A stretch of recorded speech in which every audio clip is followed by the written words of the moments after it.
اللہ پاک کی ذات سے امید رکھا کرو، اللہ کی ذات سے نا امید نہ رہا کرو۔ جو آپ کے حق میں ہوگا اللہ تعالیٰ آپ کو بہتر عطا فرمائے گا۔ اللہ تعالیٰ اپنے بندے کو وہ عطا فرماتا ہے جو اس کے حق میں بہتر ہوتا ہے، اور اللہ کے ہر کام میں حکمت ہوتی ہے۔ ایسا نہ کہا کرو کہ آج اگر مصیبت آ جائے تو ایسا نہ کہا کرو کہ اللہ تعالیٰ نے ساری مصیبت ہم پر ہی ڈال دی۔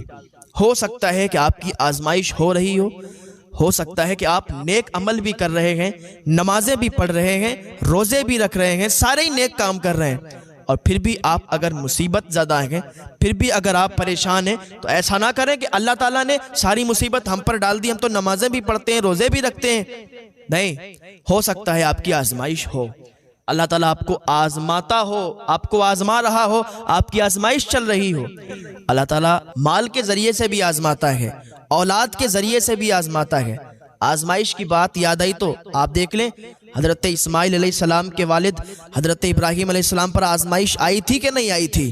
اللہ جو کرتا ہے بہتر کرتا ہے، بس امید اللہ کی ذات سے لگائیے، امید اللہ کی ذات سے رکھیے۔ ایک انسان تھا جو کہ بہت مالدار تھا، اور ایک دن رات میں سویا تو اسے نیند نہیں آئی۔ آدھی رات ہو گئی لیکن نیند نہیں آئی، کروٹ بدلتا رہا، کروٹیں ادھر سے ادھر بدلتا رہا، لیکن نیند نہیں آئی۔ وہ اٹھ گیا اپنے بستر سے، اور جب اپنے بستر سے اٹھا تو راستے میں نکل گیا۔ نکلنے کے بعد چلتا رہا تو سامنے سے مسجد پڑی۔ جب اس نے مسجد دیکھی، کہ جب مسجد پڑ گئی ہے سامنے تو چلو نماز نفل ادا کر لیتا ہوں۔ مسجد کے اندر داخل ہوا نماز نفل پڑھنے کے لیے۔ نماز نفل پڑھنے کے لیے نیت باندھی، 2 رکعت نماز نفل پڑھی، سلام پھیرا تو کیا دیکھتا ہے کہ ایک آدمی مسجد کے اندر بیٹھا ہے جو اللہ کی بارگاہ میں فریاد کر رہا ہے، مولا میں بہت غریب ہوں، مولا لیکن میری امید صرف تجھ سے ہے، میری لو صرف تجھ سے لگی ہوئی ہے، مولا اگر تو نہیں عطا کرے گا نا میرے بچے بھوکے مر جائیں گے۔ کوئی مجھے اپنے کام پہ بھی نہیں رکھتا، کوئی مجھے کام پہ بھی نہیں لگاتا، مولا امید تجھ سے لگائی ہے، لو تجھ سے لگائی ہے، مانگ تجھ سے رہا ہوں، تو مجھے عطا فرما۔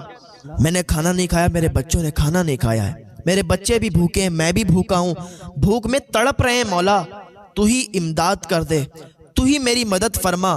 اگر تو مدد نہیں کرے گا مولا میں کسی کے سامنے ہاتھ نہیں پھیلاؤں گا، کیونکہ مجھے کوئی محنت اور مزدوری کرنے کے لیے لے بھی نہیں جاتا، مجھے کوئی اپنے کام پر بھی نہیں رکھتا، اب تو بتا میں کیا کروں۔ رات کے سناٹے میں اللہ کی بارگاہ میں فریاد کر رہا تھا۔ آج ہمارے دل بھی تو ویسے ہوں، ہماری زبانیں بھی تو ویسی ہوں کہ ہم اللہ کی بارگاہ میں دعا کریں اور ہماری دعا فوراً قبول ہو جائے۔ ہماری زبان ویسی نہیں ہے، ہمارے دل صاف نہیں ہے، دل پاک نہیں ہے، دل میں بڑا برائی ہے، بڑا بغض ہے ایک دوسرے کے لیے، بڑا حسد بھرا ہوا ہے، تو پھر ہماری دعائیں کیسے قبول ہوں گی؟ تو انسان نے کہا بھائی مجھے بتاؤ تو صحیح کیا بات ہے؟ تو وہ بولا میں اپنے رب سے فریاد کر تو رہا ہوں کہ میں بھوکا ہوں اور میں نے کھانا نہیں کھایا، میرے بچوں نے کھانا نہیں کھایا۔ اب یہ انسان جس کو نیند نہیں آ رہی تھی نا، اس کو پتہ چل گیا کہ مجھے نیند کیوں نہیں آ رہی تھی۔ اس نے اپنی جیب سے کچھ پیسے نکالے اور اس انسان کو دیے، تو اس نے منع کر دیے کہ نہیں میں یہ پیسے نہیں لے سکتا۔ تو جس کو نیند نہیں آ رہی تھی اس انسان نے کہا اے میرے بھائی کیا تمہیں پتہ نہیں ہے کہ آج میں یہاں کوئی اجنبی نہیں ہوں، میں کوئی مسافر نہیں ہوں، اللہ تعالیٰ نے ہی سمجھ لو مجھے بھیجا ہے، ورنہ میں تو آرام سے سو جایا کرتا تھا، لیکن آج مجھے نیند نہیں آئی، آج میں اپنے بستر پر کروٹیں بدل رہا تھا لیکن نیند نہیں آ رہی تھی۔ پتہ نہیں ایسا کیا تھا کہ آنکھ 1 منٹ کے لیے بھی بند نہیں ہوئی، اور اسی وجہ سے آج ہم یہاں آئے ہیں تو آپ کو دیکھا گیا، یہ سمجھ لو کہ مجھے اللہ پاک نے بھیجا کہ تمہاری مدد کے لیے۔ تو اس نے پیسے لیے اور اللہ کا شکر ادا کیا، اللہ کا شکریہ ادا کیا کہ مولا تیرا شکر ہے، تو نے آج مجھے عطا فرمایا، میں نے تجھ سے جو فریاد کی، تجھ سے جو مانگا تو نے مجھے عطا کیا، یا اللہ تیرا شکر ہے۔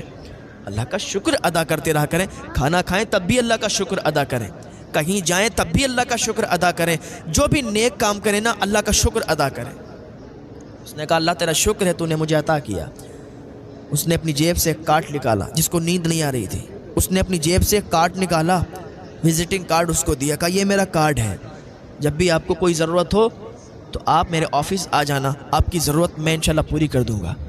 اس نے کہا یار پاگل ہو گیا ہے، اگر تیرے پاس مجھے آنا ہوتا تو میں اس کے پاس کیوں آتا؟ میں اگر مجھے کچھ ضرورت ہوتی ہے نا تو میں اپنے رب سے فریاد کرتا ہوں، اپنے رب کی بارگاہ میں آتا ہوں، اپنے رب سے مانگتا ہوں، مجھے میرا رب عطا فرماتا ہے۔ میرا مولا مجھ سے روٹھ جائے گا کہ دینے والا میں ہوں، میں دیتا ہوں، اور اس نے اس کا وزٹنگ کارڈ لے لیا، اس کا کارڈ لے لیا، اور اپنی فریاد اب اس کے پاس لے جاتا ہے۔ پہلی بات تو میں محنت اور مزدوری کر کے کماتا ہوں اور کھاتا ہوں، جب مجھے کوئی نہیں لے جاتا کام پر، اور میرے بچے جب بھوک کے حال میں بلکتے ہیں، تب یہ قدم اٹھانا پڑتا ہے، آ کے اللہ کی بارگاہ میں فریاد کرتا ہوں۔ ورنہ میں بہت خوش ہوں، میرا اللہ مجھے بہت عطا فرماتا ہے، میں جو محنت کرتا ہوں، میں جو مزدوری کرتا ہوں، اس کے ذریعے سے مجھے بہت مل جاتا ہے، اپنا گھر چلا لیتا ہوں۔ جس کو نیند نہیں آ رہی تھی، اس بندے کو اس دن معلوم چل گیا کہ اللہ جو کرتا ہے بہتر کرتا ہے، مجھے نیند نہیں آئی اسی لیے کیونکہ اللہ تعالیٰ مجھ سے مدد کروانا چاہ رہا تھا کہ جا فلاں مسجد میں اور فلاں انسان کی مدد کر۔ تو کبھی کبھی ایسا بھی ہو جاتا ہے کہ ہمارا دل بے چین ہو جاتا ہے، کبھی کبھی ایسا ہوتا ہے کہ ہم کھانا کھانے جا رہے ہوتے ہیں لیکن رکھ دیتے ہیں لقمہ، منہ کے اندر جا رہا ہوتا ہے نوالا رکھ دیتے ہیں، کیونکہ ہمارا رزق کہیں اور لکھا ہوا ہے، کسی اور رزق پر ہمارا نام پڑا ہوا ہے، ہمیں وہیں کھانا ہے۔ پتہ چلا ہم کھانے جا رہے ہیں اور ہماری دعوت ہے کہیں، تو ہم نے ایک دم رکھ دیا، چلے گئے دعوت میں، وہاں کھایا جا کے، تو پتہ چلا کہ اس رزق پر وہاں پر ہمارا نام لکھا ہوا ہے کھانے پر، اور ہم نے وہاں جا کے کھایا۔ تو اللہ کے ہر کام میں حکمت ہے، کبھی بھی یہ مت کہنا کہ اللہ نے یہ کر دیا وہ کر دیا، ساری مصیبتیں ہم پر آ گئیں، یا ایسا ہو گیا ویسا ہو گیا۔ اللہ رب العزت سب جانتا ہے، وہ اللہ کی بارگاہ میں دعا کریں کہ اللہ ہمیں نیک عمل کی توفیق عطا فرمائے، اللہ ہمیں نمازوں کا پابند بنائے، اللہ ہمیں ہدایت کی توفیق عطا فرمائے، گناہوں سے بچنے کی توفیق عطا فرمائے۔ یہ زندگی ہے نا بہت کم ہے، کچھ اچھے کام کر جائیں، یہ دنیا قید خانہ ہے، یہاں محنت کرو، عبادت کرو، نیک عمل کرو، جس بات کو اللہ تعالیٰ نے فرمایا ہے کرنے کو وہ کام کرو۔